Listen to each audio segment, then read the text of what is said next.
क्या आप अपने आप को अमेरिका से कंपेयर करते हैं? हम भारत से 1998 में अपने आप को कंपेयर कर रहे थे, हमने भी एटमी धमाके किए, वो फिर हमसे बहुत आगे निकलता गया और आज बहुत आगे निकल चुका है, आज़ादी में भी, खुद मुख्तारी में भी और तरक्की में भी। हमें अपने लफ्जों के इस्तेमाल में और जब हम ठीक है, बहुत ही सोच समझ के बिल्कुल ऐसे ही है। अगर आप एक फेल्ड स्टेट हैं तो ये आपका कसूर है। चीन और भारत में तनाज़ा किसी से भी ढका छुपा नहीं।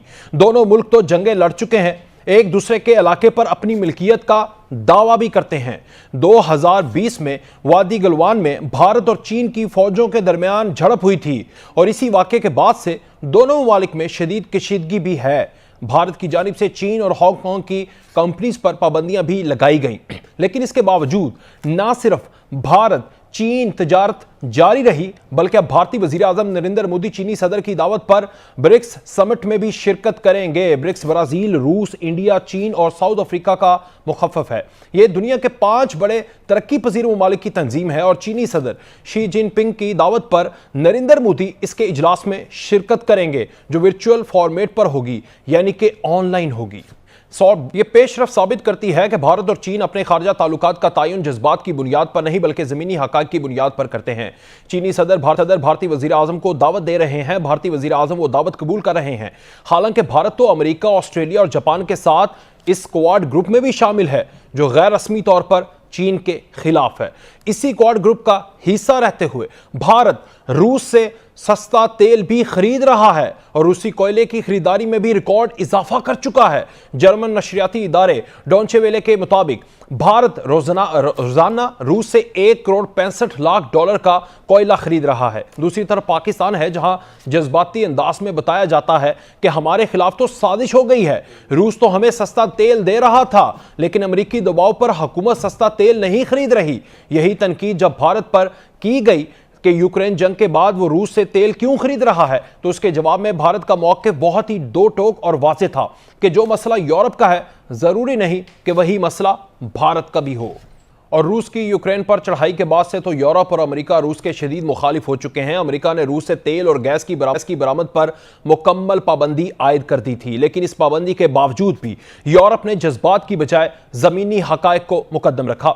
यूरोप ने कहा, हम समुद्री रास्ते से तो रूसी तेल नहीं खरीदेंगे, लेकिन जब तक मुतबादिल बंदोबस्त नहीं हो जाता पाइपलाइन से रूसी तेल मंगवाते रहेंगे। अमेरिका चीन कशीदगी में भी कोई ढकी छुपी बात नहीं है। अमेरिका की जानिब से चीनी मसनूआत की हौसला शिकनी करने के लिए 25% इजाफी टैक्स लगाया गया, लेकिन जब अमेरिका को 40 साल तारीख की बुलंद तरीन महंगाई का सामना हुआ तो अमेरिकी सदर ने महंगाई कम करने के लिए जज्बात की बुनियाद नहीं बनाई, बल्कि जज्बात की बजाय ज़मीनी हक़ाइक़ की बुनियाद पर फैसले किए। चीनी मसनूआत पर आयद इजाफी टैक्स को खत्म करने का इंदिया दे दिया गया। इसकी वजह यह है कि दुनिया जज्बात की बजाय मफादात पर चलती है। पाकिस्तान को भी इस तल्ख हकीकत का अंदाजा तब हुआ जब मसला कश्मीर पर पाकिस्तान का साथ देने की बजाय दोस्त ममालिक के तिजारती मफादात आड़े आए। तो क्या पाकिस्तान को भी यही सीखने की जरूरत नहीं कि अपनी खारजा पॉलिसी में जज्बात का अंसर कम करके जमीनी हक़ाइक़ के मुताबिक फैसले किए जाएं? जफर अली साहब, 70 साल के बाद हमारी फॉरेन पॉलिसी कहां पर खड़ी है?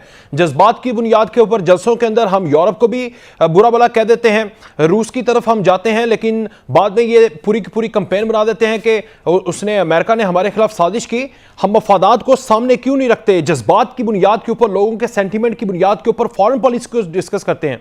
देखिए जी, पहली बात तो यह है कि आप अपने आप को कंपेयर कर रहे हैं एक मुल्क जो आपसे 8 गुना बड़ा है, जिसके रिसोर्सेज और जिसके इकोनॉमिक्स आपके 6 से 10 गुना बड़े हैं। मैं समझ नहीं सकता हूं कि हम क्यों अपने आप को कंपेयर करते हैं। क्या आप अपने आप को अमेरिका से कंपेयर करते हैं?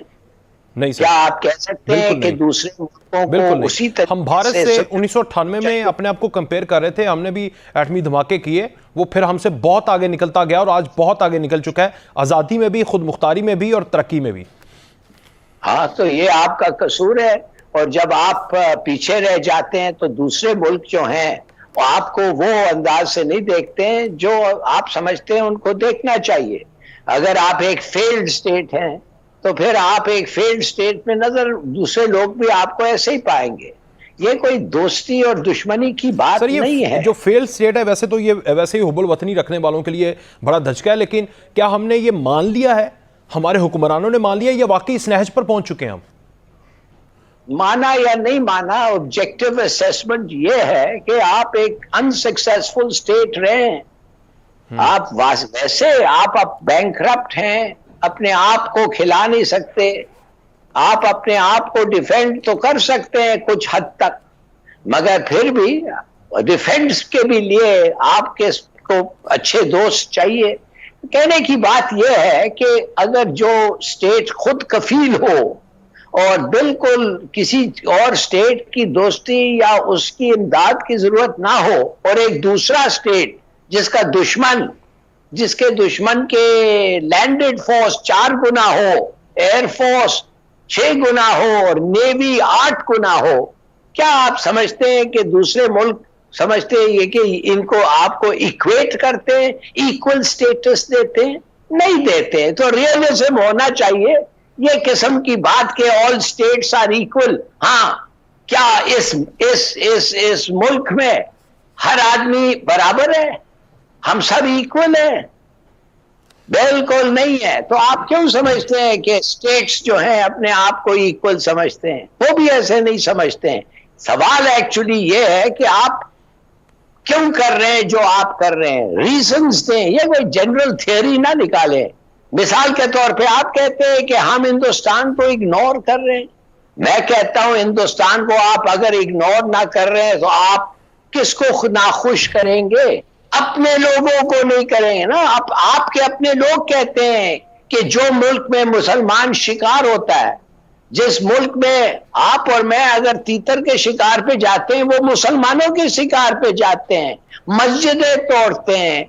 आपको क्या नहीं करते मुसलमानों के साथ? उनके साथ अगर आप दोस्ती करना चाहते हैं तो कोई रोकता नहीं है आपको, मगर आपकी अपनी अवाम कहती है कि हम उनके साथ नहीं बैठना चाहते, नहीं बात करना चाहिए। कश्मीरी हम कहते हैं खुदा के लिए उनके साथ बात करो।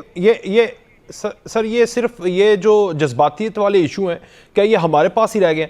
चाइना ने भारत के ऊपर ज़मीन के ऊपर कब्जा कर लिया, भारत उसके साथ इल्हाक कर रहा है, उसके साथ कॉन्फ्रेंसेस में जा रहा है। आप फ़लस्तीन की एग्जांपल ले लें, आप जिनकी बातें मानते हैं सऊदी अरेबिया से लेकर दीगर ममालिक, वो वहाँ पर जाकर उन्हें तस्लीम किए जा रहे हैं, एम्बेसीज खुल रही हैं। ये जज्बातियत वाला 70 सालों में चूरन जो है, हमारे हुक्मरान, हमारे अवाम एक दूसरे को पढ़ाते रहेंगे और हम इसी तरह पिसते रहेंगे। जो इंटरनेशनल फॉरेन पॉलिसी है वो तो मफादात और रिलेशन और पावर के ऊपर है, ना कि जज्बातियत के ऊपर है। सर बिल्कुल गलत बात है। अगर आप समझते हैं कि चीन जाके अमेरिका से बात करेगा ताइवान पे, क्यों नहीं बात करता है चीन जाके अमेरिका ताइवान तो एक छोटा सा जजीरा है, मगर वो कहता है हम जंग लड़ेंगे ताइवान के ऊपर। क्या पागल हो गया चीन? और फिर भी क्या चाइना और अमेरिका ट्रेड भी करते हैं सर? जी, चाइना और अमेरिका ट्रेड भी करते हैं। नहीं तो फिर आप ट्रेड क्यों? आप क्या है जो आप समझते हैं कि आप समझते हैं आपकी बेहतरी होगी अगर आप अपने हाईवेज खोल